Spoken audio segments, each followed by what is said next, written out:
So I finally pulled that Alfa Romeo 155 out of the corner, charged the battery up overnight, started up straight away, drove straight out. So much for Alfa reliability, eh, they say. It's been sitting there for an age now, hasn't it? Obviously looking very sorry for itself. This is going with Adrian up to Mad Mike. He's done a deal with the owners and he will be getting it MOT'd. I think his plan is get it MOT'd, serviced, and then put it up for sale as a sort of a rolling project. He never goes full restoration. I mean, he doesn't see the point, and I agree with him. This one's actually really quite nice. So I think it's a bit of welding underneath, an MOT, and then it'll be up for grabs. And the guy that had it before used it as a daily. He just, when it had the MOT report that he needed welding on it, he just gave up on it. So it'll end up making someone a cracking car, I would have thought. But yeah, I thought I'd put it out and make sure that he could get onto the trailer easily for Adrian. Right gang, what a busy old few days it's been. Couple of days time, we've just been selling out, guys. ASX from the last video, put it straight down for an MOT, got a new MOT on it. No, sorry, wrong way around. I advertised as I said I would, and it sold immediately, like straight away. I could have sold it 5 times over. Went down, had the new MOT, had it regassed, had the sealant put in it. They then had it there for a day, tested to see if there was any loss of any pressure. There wasn't. We're getting aircon. Let me just clarify something from the previous video. A lot of people have said, oh, but that's a bodge. Putting the sealant in, you wouldn't put sealant into a head gasket, this, that and the other. Well, it's not a bodge if it works, is it? If it works, it works. These products are designed to deal with cases where the item isn't completely gone, where it's like a minor fault with it. If this thing has a pinhole and it's taking, you know, 2 months to degas itself, and this stops that from happening, then as far as I'm concerned, it's a fix. And if it isn't, we'll replace the part. So anyway, it's gone straight out the door, sold immediately. So that was helped obviously by our subscriber bringing it back so clean and tidy, and it just is an immaculate car for the age. So that was a good sale. The Vitara with the dodgy number plate. Turns out that was actually, it was an Irish lady. Turns out it was actually an Irish lady who had that car before, and that wording on the number plate, the SHALG, did actually mean something as regards an Irish name, and somebody in the comments said that, so you were right all along. So that sold, again, almost immediately. As soon as it was advertised, flew out the door. The chap who sold it to me said, you'll have no problem selling it. I said, what, 2.4 petrol, 3-door, who's going to want that? Well, apparently there is a market for it. People that want shorter 4x4s that aren't going to take up all of the driveway, that just want to put the seats down in the back and use it like a little van, they're happy as Larry. Mini has sold.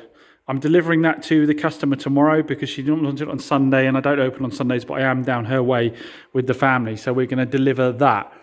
What else has sold and gone? Mondeo's just gone. Lovely chap came down from Birmingham. He was looking at one that had 10,000 miles on it and was £700 more expensive than mine. So he actually came from Birmingham all the way down here, picked him up from the train station. So that has sold and gone. The automatic CRV has sold. That has gone as well. But the icing on the cake with that one was the customer said to me, we wanted an automatic for running around locally, but we want something that's going to be more economical for going up and down.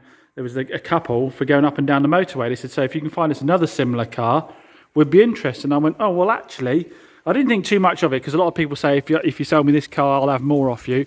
I said, well, actually, we've just got another CRV in from one of our subscribers. And I've got it out here, and it's the 1.6 twin turbo diesel rather than the 2.2, which is more economical, more powerful and more economical. So that'd be a good motorway muncher.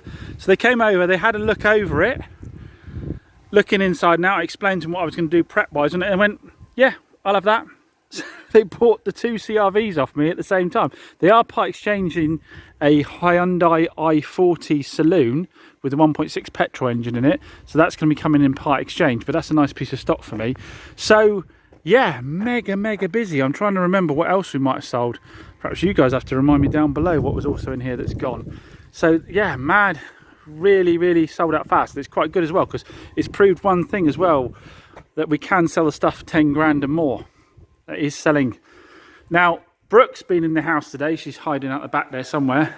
And she has been prepping the smart roadster for me because it's time we got this up for sale with the weather the way it is. Now, look at it. She's done the work. She's polished all the bodywork, detailed the alloys, black to black, all the black stuff. Detailed the engine bay and detailed the inside. So it's all ready for its photo shoot.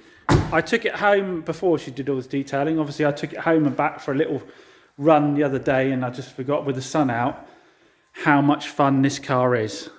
I think it needs to go to someone who's going to look after it, garage it, because as lots of you told me, these don't do well staying out in the wet because the ECU is right underneath the panel here.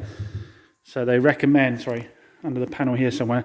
So I think it needs to be used for sunshiny days and tucked away the rest of the time. I think it'll only ever go up in value. I think I'm listing it at 5,995. Which, when, like I say, if you look at the condition, you look around at other ones, they are a bit special. There aren't many Barabbas about, so I know someone's going to complain about the way I pronounce that. So that actually hasn't gone up for sale yet. So the only car I've physically got advertised for sale that hasn't sold is the C1. I'm just about to put up the Corsa, the black Corsa. That's gone down for its MOT. I'm just about to put that up for sale, so that'll be the other one. So we need to pull in the 3008 and the B-Max and the Yeti, get them all detailed, machine polished, and get those up for sale. So we've got some stock going into next month. And then the auction buys, the Chevy Spark is obviously down in the garage at the moment, and the Fusion is got to be done as well. I don't know if we've spoken about that yet.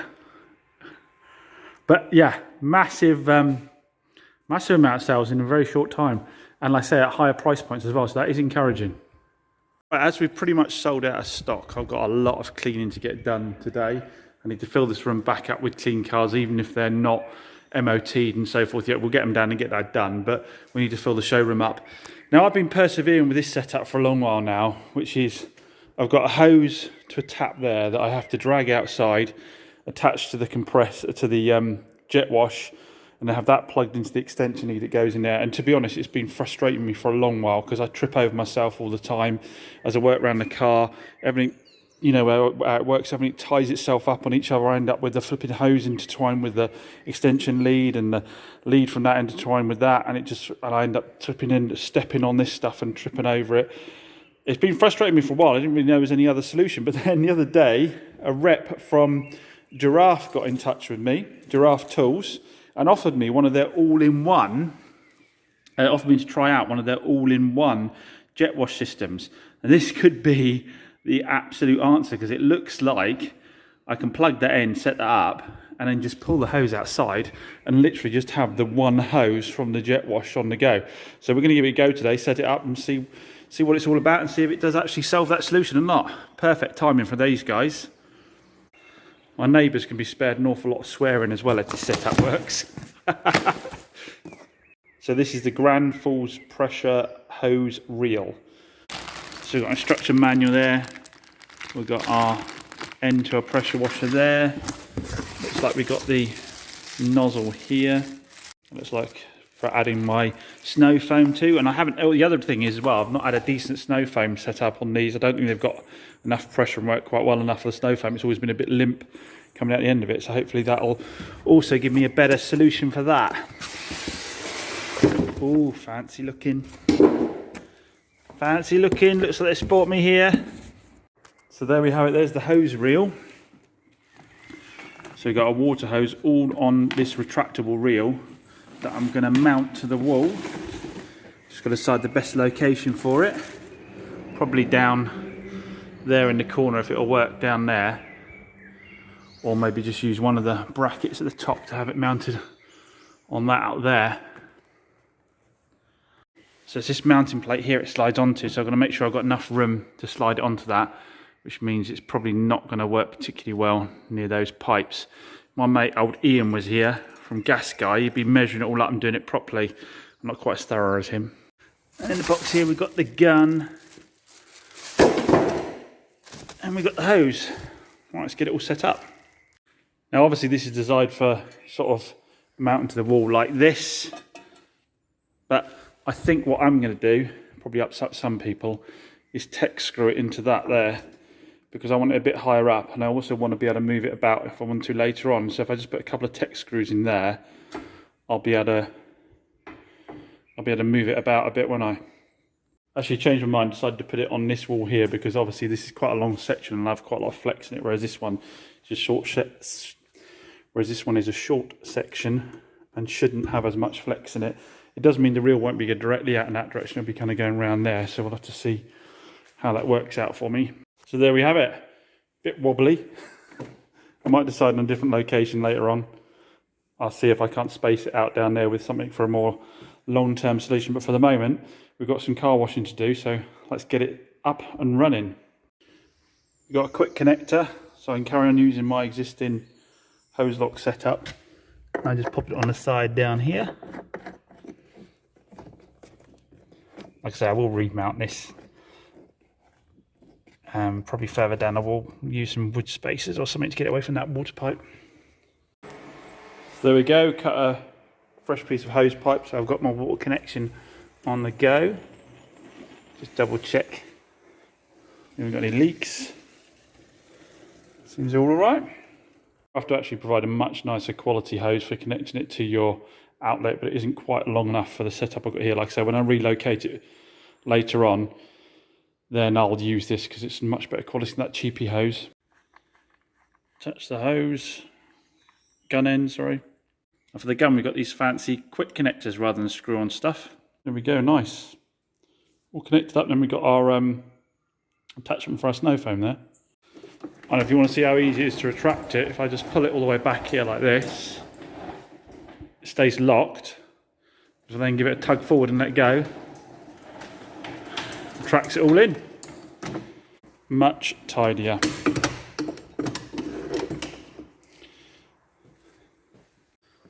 Look at that, in one foul swoop I've managed to get rid of all that other stuff I needed, and I've just got that one thing now mounted on the wall. The hose retracts itself. Got the gun up there in the rack. Ideal. That is going to make life a lot easier, and like I say, save the neighbours from a lot of my swearing as I trip over all my cables. So, all set to get cleaning some cars. What I will say is I have terrible water pressure here, by the way. You can see that water pipe goes up there, all the way along the back to a tap at the very back. So my water pressure is really poor, unfortunately, here. So this probably won't perform quite as well as it would do at your place. Let's have a tidy up all this and then get cleaning the cars. Right, let's turn her on and give her a go.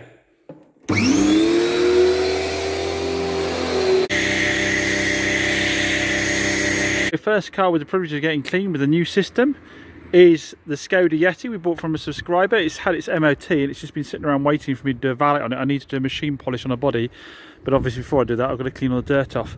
Look at this. As sad as this sounds, guys, look, I have one cable coming out now.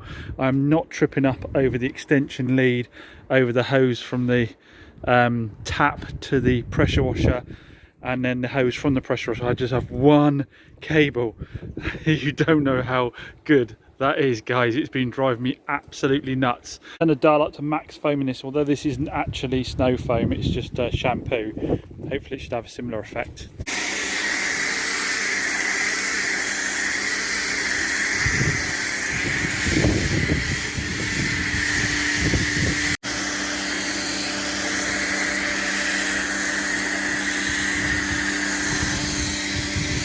So that was with the nozzle on, which is a softer nozzle for cleaning cars. I've now switched to the one that's for like patios and stuff because I want to get up under the wheel arches. You see this one is quite a lot more powerful.